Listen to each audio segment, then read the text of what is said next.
Ayan, yan guys, nakabalik na ulit tayo dito sa Mother of All Asia, Tower of Peace dito sa Batangas City, no.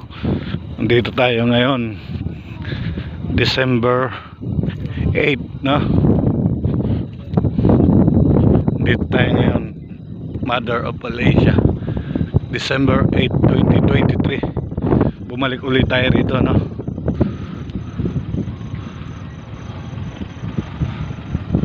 Bumalik ulit kami.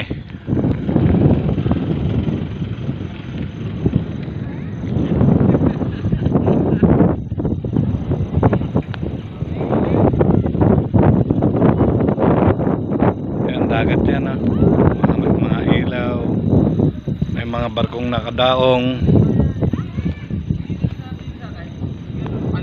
Ayan na siya.